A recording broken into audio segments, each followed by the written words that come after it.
munaasabadan oo xilka kula kala wareegayeen isuduwihii hore ee wasaaradda caafimaadka ee gobolka Awdal iyo isuduwaha cusub ee wasaaraddaasi loo soo magacaabay ayaa maanta waxay ka qabsoontay barxadda hore ee wasaaradda caafimaadka ee gobolka Awdal. Munaasabadan oo ahayd mid sare ah loo soo agaasimay ayaa waxa goobjoog ka ahaa barasaabka gobolka Awdal, duqa degmada Boorama, qaar ka tirsan isuduwayaasha laamaha dowladda ee gobolka Awdal, dhakhaatiir, salaadiin, cuqaal, aqoon-yahan iyo marti sharaf kale.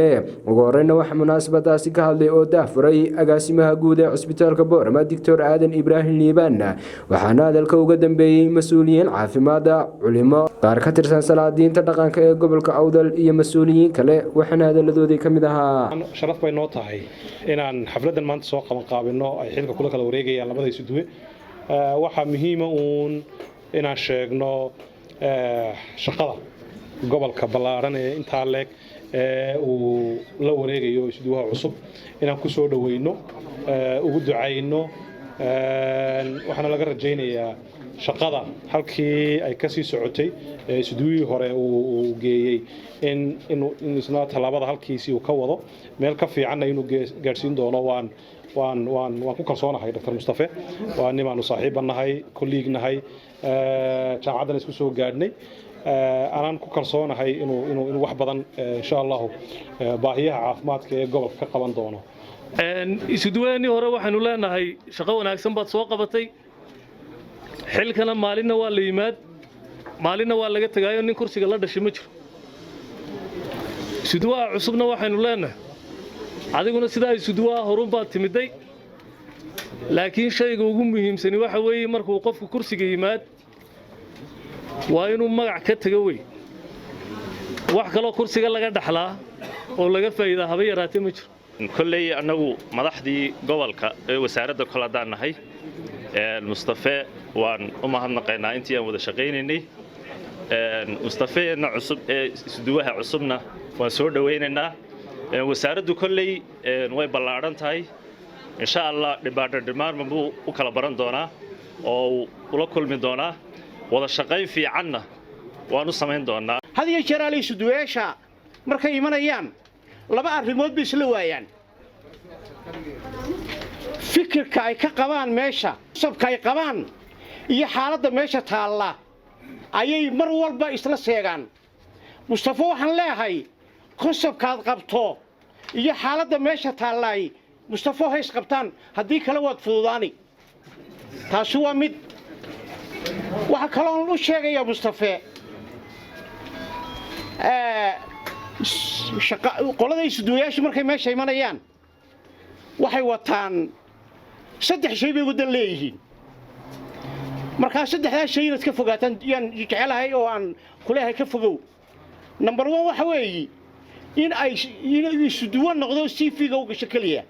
qaar baa sida doonaya kaliya inay CV-ga u gasho oo aan shaqo iyo waxba toona qabanne. waxaan ku leeyahay Mustafa shaqo qabo oo xafiiska hafraado xafiisku ha shaqeeyo. kii horena ilaahay meel roon ha ku geeyo insha Allah. ka damboona Allah uu shaqa ku fududeeyo ilaahay idamki. Saciid bil waxaad moodaysay haddii aan ku yar daro inuu kolley shaqaaluhu uun sideeda badan iyo agaasimaha isku soo ururiyay, laakiin waxa ka sii ballaaran shaqaalaha, waxa ka sii ballaaran dadweynaha. shaqaaluhu hadduuna dadweynuhu jirin shaqaale jiri maayo. waxaan leeyahay shaqaalahana dadweynahana ka warhay. geesta kale waxaa halkaasi ka hadlay isuduwihii hore ee wasaaradda caafimaadka ee gobolka Awdal Dr. Mustafa Muumin Muuse iyo isuduwaha cusub ee wasaaraddaasi loo soo magacaabay Mustafa Xuseen Aadan, waxaana hadaladoodii ka mid ahaa. hawsha aan u taaganahayna ay tahay ka wasaarad ahaan inaan anagu isku wareejino bahdii caafimaadka anagoo ah cid ayna banaanka ka imanin intuba gudaha ay ku jiraan. Mustafa wuxuu qayb ka ahaa waqtigii ugu horeysay ee anigu xaaladii adkayd aan u imiday gobolka raggii aadkayga la shaqeeyay khaasatan COVID-19 intaan ku jirno raggii aadkaan uga wada shaqeynay qayb ka aad iyo aad baan uga mahad celinayaa. maantana iyadoo ballaaran baan ku wareejinayaa oo gobolkiiya haddii marka hore degmada uun ay ahayd inaan ka wada shaqeyno iyadoo ballaaran baan maantana ku wareejinayaa. waxaan rajaynayaa dhammaan bahweynta caafimaadka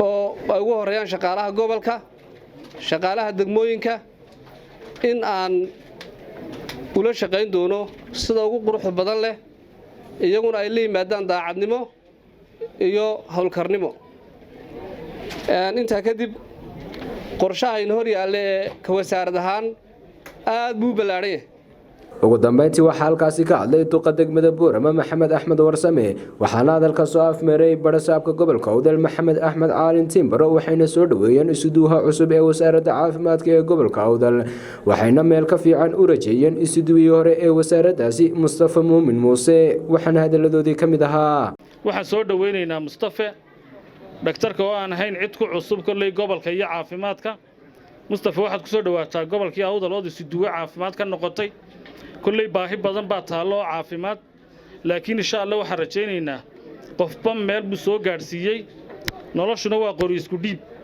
in halka ay maanta taagan tahay aad ka sii qaado taasi oo aad haysato team kula shaqeynaya haday noqoto heer gobol heer degmo isu duwayaasha agaasimaha iyo dhamaan shaqaalaha insha Allah waxa rajaynaynaa adigana in Ilaahay xilka lagu igmaday oo ku fududeeyo waa sunnaha dawladda saas waayo haddii qofku meesha iska fadhiyo inta uu yeelan lahaa marka waa muhiim in marba waji cusub oo dardarkiisa qaba waxa la askarta kolba askarka cusub ugu dardar waalan baa la yidhi in kolba de qof cusub oo dardartiisa wata oo meesha yimaada waa muhiim waxaanu soo dhaweynaynaa Mustafa cusub Mustafa hortu ninka shaqada dawladda ugu soo tala galay inuu xoolo ka dhaqdaa uu lugu oosan yahay in xaraan doonahum laba wuxuu baa shaqada dawladda laga helaa waa magac iyo masaariif ninka inta wax ka badan doonay isla guriga ka dhisow